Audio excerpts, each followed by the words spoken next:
Well, here's an interesting test. I've discharged the Jackery to 38%, and I've got a great big 450 watt solar panel with a connector lead on the back. So I'm going to see whether or not this in ambient light will actually charge anything.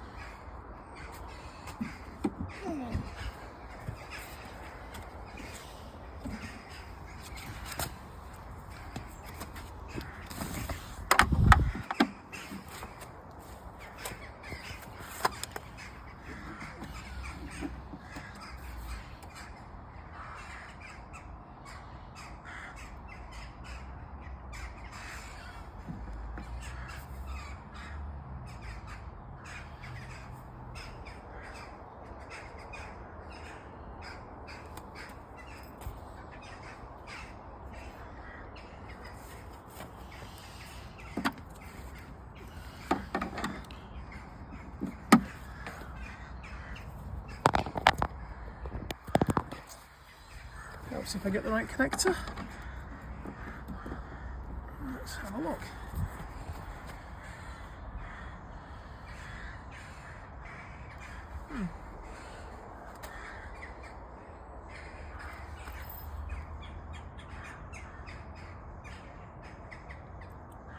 So right now, little or nothing.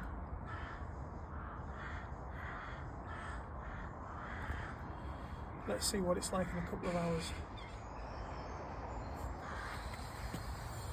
Okay, starting at 8:30. Let's see, tiny little 10 watts. 10 watts of power. Let's see whether or not this might contribute some power and get it charged. Okay, wasn't getting much power there.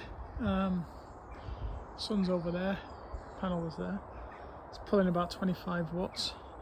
So I've moved it into some sun, not by the direct sunlight, but looking at this, it looks like we've gone up to 87 watts.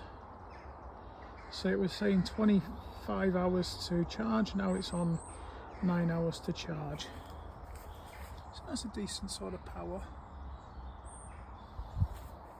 What happens when I stand in front? It drops. Okay.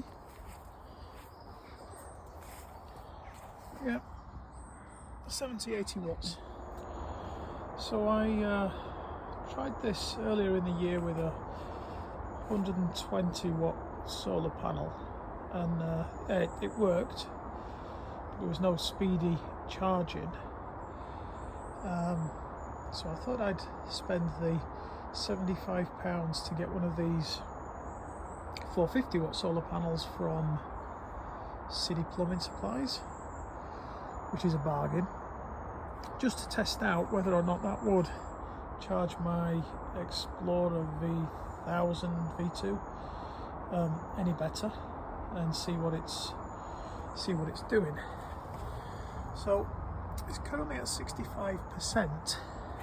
Yesterday I drained it down to 38% and I put it on for about 5 hours on and off sunlight and tried putting it in different places in the garden, and it took it from 38 to 65%. So we've got a bit of sunlight today. It's September, and as you can see,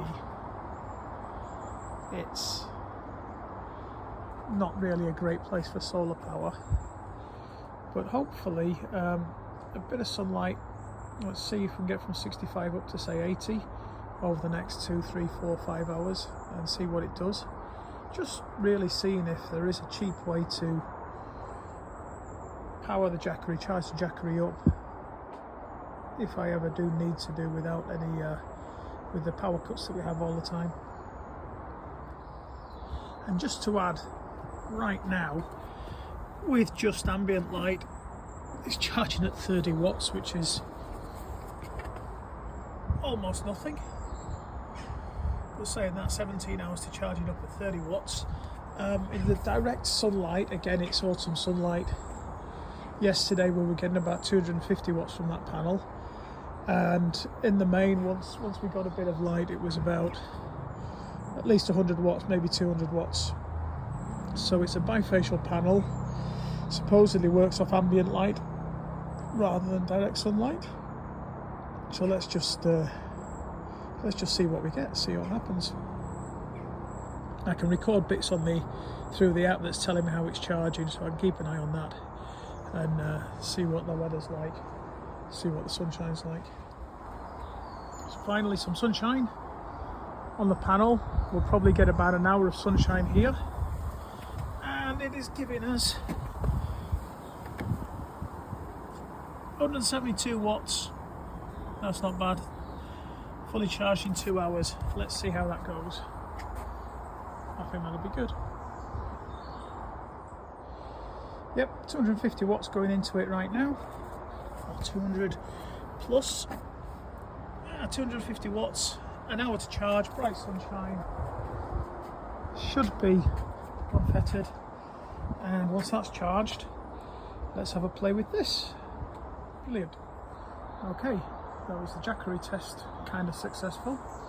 Now, we've got the 450 watt solar panel connected up to a little eco-worthy setup. I'm not bothering with this stuff right now.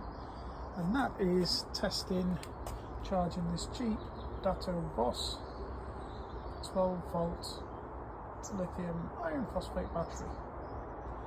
So fingers crossed this will work nicely. It seems to be charging. I got a little clever thing here. I can turn the light on here. But if I look at that, the light seems to be taking as much power out as